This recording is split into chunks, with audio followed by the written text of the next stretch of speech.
Welcome to Munner's Traditions. Today we're going to be making cat heads. No, not this kind of cat head. This kind of cat head. These are cat head biscuits, Southern traditional cat head biscuits that are the size of a cat head. Let's get going. Making biscuits from scratch is a matter of pride for Southern women, and everybody has their own twist on making buttermilk biscuits. I'm going to show you how I make them, and then I'm going to explain some of the differences that other friends have made variations of buttermilk biscuits along the way. Let's get going. So the first thing I'm going to do is I'm going to preheat my oven to 450.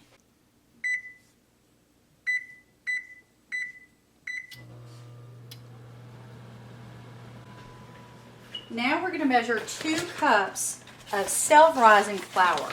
Some women like to use all-purpose flour and put their own leavening, that's fancy for the stuff that makes it rise, in.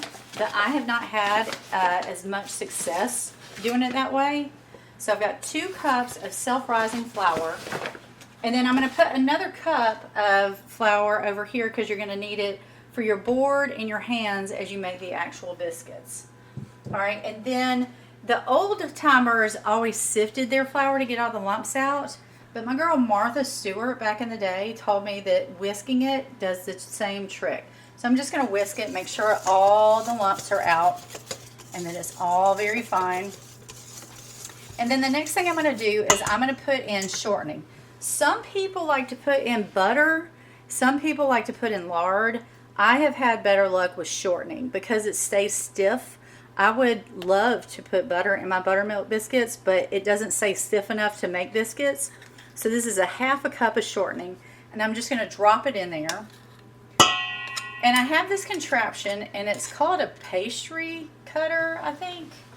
And we're just going to cut this shortening into the flour, and you're going to need to cut it off of there every once in a while so that it's incorporated into the flour. This is one of the tricks of being a good buttermilk biscuit maker, is cutting the shortening in it and knowing exactly how much buttermilk to put in. So I'm going to just cut it in until it looks like it's fine and it's fully incorporated into my flour. That looks pretty good right here.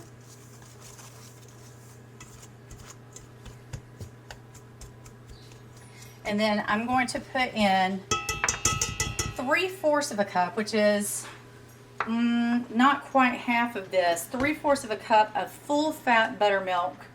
I just got it at the grocery store. Some grocery stores don't carry full fat buttermilk, but I have found that the full fat is going to help make these moist and fluffy. So I'm going to incorporate that and see how it's looking good, but it's not completely balling up. This is at the point where you're going to want to take your rings off because you're about to have to get on in here to mix the biscuit dough. A lot of grannies didn't even use spoons to stir it. They can do it from hand, and I'm in full awe of any woman that can do it just by feel. I just don't like to stick my hands in the batter until I absolutely have to. So I'm adding a little bit more, not all of it. I still have a little bit left, about 1/4 of it left. So far I've used about 1 cup and 1/4 of this full fat buttermilk. Alright, and I'm about to have to, now that I've gotten it in there, I just kind of want to make sure that it's in every bit of this flour. So I've washed my hands, got clean hands, and I'm just going to get in there and kind of just squish it. You don't want to overwork biscuit dough, but at the same time you don't want inconsistencies with the moisture in your dough. So sometimes you do have to get in here. Now you don't have to make your biscuits cat head size. If you like regular size biscuits, you go on with your bad self. But what I like about the cat head size biscuits is really, they're just sandwich size biscuits. And so they are great for putting, like for breakfast, putting bacon and egg and cheese on them and not having to do 2 of them. All right, so I have this in a ball, and I tried just to get this hand dirty and this one not as dirty, because you're going to need it. Not K-N-E-A-D. You're going to need a dry hand because we are about to roll out the dough. I'm going to clean all this stuff out. Well, and I stick the wet hand in there. I'm going to just roll this out here. You don't want too much flour because pet peeve of mine is to have too much flour sitting on the top of my biscuits. A lot of people like to use a roller to roll them out at this point, but I think that that's the charm of a handmade, scratch-made biscuit. And then another thing that you're going to want to think about is how thick you want these, because they're going to rise by about 1/3, I have noticed. So I like them a little bit thick. I'm going to lay them out like this. And I like them kind of rough looking. Like, not, you want them rolled out like that. I don't want them all the same. So look, you get your biscuits whatever size you want. I have seen my mom and my grandmother make biscuits with emptying both sides of a can and taking the wrapper off and using that. They're biscuit cutters out there. But what I wanted to do is show you an approachable way to make biscuits. And so I'm just getting a cup. I like the size of this cup's opening. So I'm going to stick it in my flour. And I'm going to cut my biscuit out.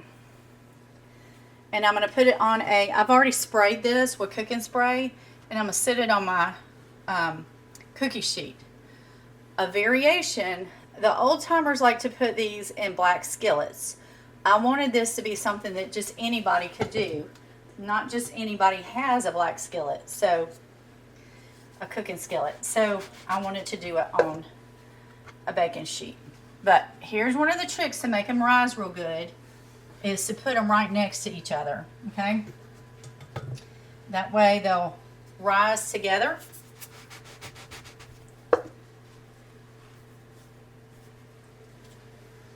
Notice that I'm not getting a whole lot of biscuits out of this.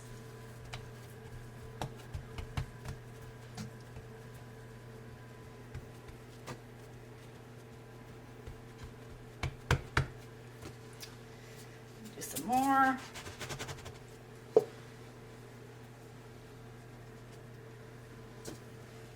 What do you like to put in your biscuits? Yesterday when I made me some cat heads, I had one side with that peach jam that we made the other day, and the other side with some local honey, and man, and some butter, some melted butter. Oh my goodness, that was some good stuff. Okay, I'm gonna make this a little bit more. Cut this one. All right, I got 6 cat head biscuits right here. I'm gonna put them on here like this. Regardless of your size of your biscuits, you're going to want them close up to each other like this, touching each other when you stick them in the oven. All right, we're waiting on our oven to heat to 450. We're going to stick them in for about 14 minutes.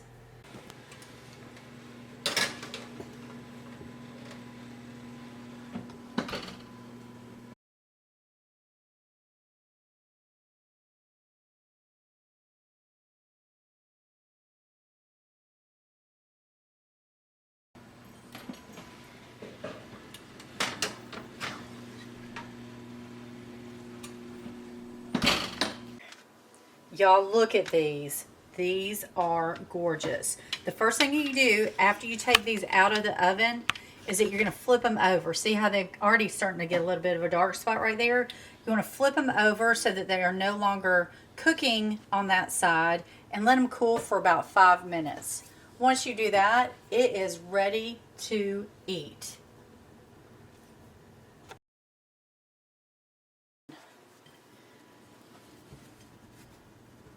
I've softened some butter and put it in my little butter thing.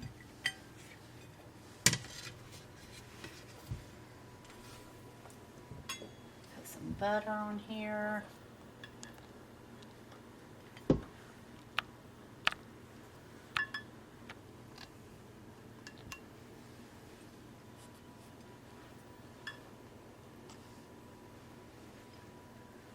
I'm going to put some of that local butter on one side. Local honey, rather. Drizzle it on this side. Oh my gosh. You know, something to think about is if you're making biscuit dough, maybe double your recipe and then put the other biscuit dough to the side, and you can use that for chicken and dumplings. Chicken and dumplings is my all-time favorite meal in my whole life. So if you want to learn how to make chicken and dumplings, I am your girl. All right, let's taste it and see how they are. Oh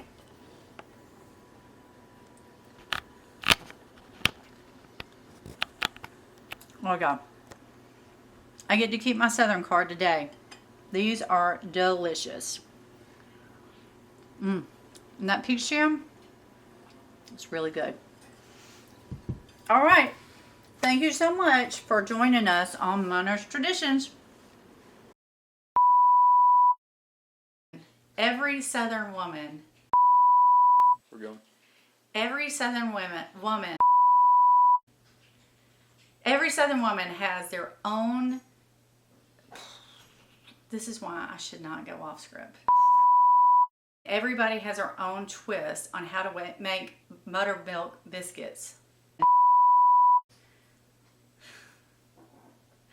All right.